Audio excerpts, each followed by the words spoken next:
പ്രധാനപ്പെട്ട വാർത്തയിലേക്ക് തന്നെയാണ് ആദ്യം. വടകര വില്യാപ്പള്ളിയിൽ കുഴിയിൽ വീണ് കാൽനട യാത്രക്കാരൻ മരിച്ച വാർത്ത നമ്മൾ നോക്കിയിരുന്നു. അത് റോഡ് നിർമ്മാണത്തിനിടെ നിർമ്മിച്ച കലുങ്കാണെന്നുള്ളതാണ് വ്യക്തമാകുന്നത്. കൂടുതൽ ലഭിച്ച വിവരങ്ങൾ അങ്ങനെയാണ്. ആ കലുങ്കിൽ വീണ് ആണ് കാൽനട യാത്രക്കാരനായ മൂസ മരിച്ചത്. 55 വയസ്സുകാരനാണ്. അതേ നാട്ടുകാരനാണ്. ഏലത്ത് മൂസയാണ് മരിച്ചത്. അമരാവതിയിലെ ജയകേരള കലാവേദിക്ക് സമീപത്താണ് അപകടം. പ്രവൃത്തി നടക്കുന്ന കലുങ്കിൽ വീണ നിലയിൽ കാണപ്പെടുകയായിരുന്നു. ആശുപത്രിയിൽ എത്തിച്ചെങ്കിലും ജീവൻ രക്ഷിക്കാനായില്ല. വില്യാപ്പള്ളിയിൽ റോഡ് നിർമ്മാണത്തിനിടെ നിർമ്മിച്ച കലുങ്കിലാണ് ഈ കാൽനട യാത്രക്കാരൻ ഏലത്ത് മൂസ 55-കാരനായ മൂസ വീണത് എന്നുള്ളതാണ് വ്യക്തമാകുന്നത്. കൂടുതൽ ലഭിച്ച വിവരമാണ്. അത്തരത്തിൽ ഖട്ടറോ അങ്ങനത്തെ കുഴികളോ ഒന്നുമല്ല.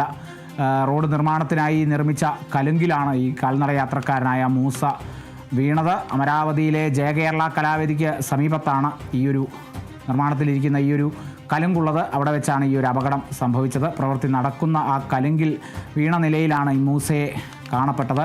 ആശുപത്രിയിൽ എത്തിച്ചിരുന്നു, പക്ഷേ ജീവൻ രക്ഷിക്കാനായില്ല.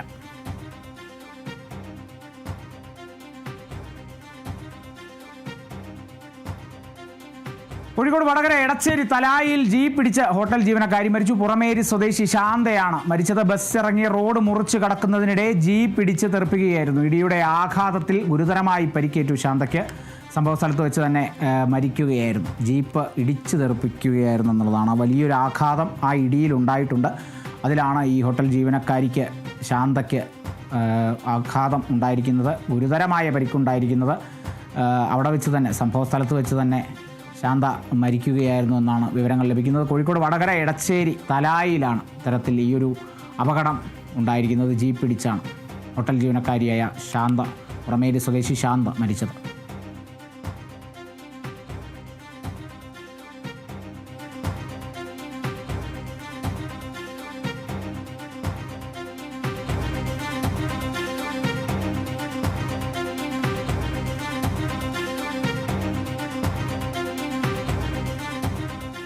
അപകടങ്ങളാണ്, നിത്യവും അപകടം തന്നെയാണ്. ഇന്ന് കൂടുതലും അപകട വാർത്തകൾ ഏറെക്കുറെ ഇങ്ങനെ വന്നുകൊണ്ടിരിക്കുന്നു. കോഴിക്കോട് കൂളിമാട് നിന്നും ഒരു വാർത്ത വരുന്നു. കൂളിമാട് ജംഗ്ഷനിൽ ഒരു വാഹനാപകടമുണ്ടായി. KSRTC ബസ്സും ആയി കൂട്ടിയിടിക്കുകയായിരുന്നു. നിലമ്പൂരിൽ നിന്നും കോഴിക്കോടേക്ക് പോയ ബസ്സും പുത്തനത്താണിയിലേക്ക് പോവുകയായിരുന്ന കാറുമാണ് കൂട്ടിയിടിച്ചത്. അതായത് ബസ്സും കാറുമാണ് കൂട്ടിയിടിച്ചത്. എന്നാൽ അപകടത്തിൽ പരിക്കില്ല എന്നുള്ളതാണ് ആ ദൃശ്യത്തിൽ കാണാം.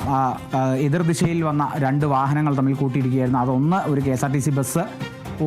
അത് ആ ബസ് ഇടിച്ച് ആ കാറിൻ്റെ മുകളിലേക്ക് കയറി നിൽക്കുന്നതാണ് കാണുന്നത്. അത് ഡ്രൈവർ സീറ്റിൻ്റെ അടുത്തായിട്ട് ഇടിക്കുകയായിരുന്നു. പക്ഷേ ആ ആഘാതം ഡ്രൈവർക്ക് ചെറിയ പരിക്കുകളൊക്കെ ഉണ്ടാക്കിയേക്കാം. പക്ഷേ കാര്യമായ പരിക്കുകളില്ല എന്നാണ് മനസ്സിലാക്കുന്നത്. അല്ലെങ്കിൽ വലിയ പരിക്ക് ഗുരുതര പരിക്കുകളിലേക്കൊന്നും എത്തിയില്ല.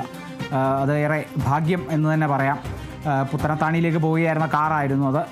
ഈ ബസ്സിനെ സംബന്ധിച്ച് കോഴിക്കോടേക്ക് പോയിരുന്നു. ഈ നിലമ്പൂരിൽ നിന്ന് കോഴിക്കോടേക്ക് പോകുന്ന KSRTC ബസ്സുമായിട്ടാണ് ഈ പുത്തനത്താണിയിലേക്ക് പോവുകയായിരുന്ന കാർ കൂട്ടിയിടിച്ചത്. അപകടത്തിൽ ആർക്കും പരിക്കില്ല.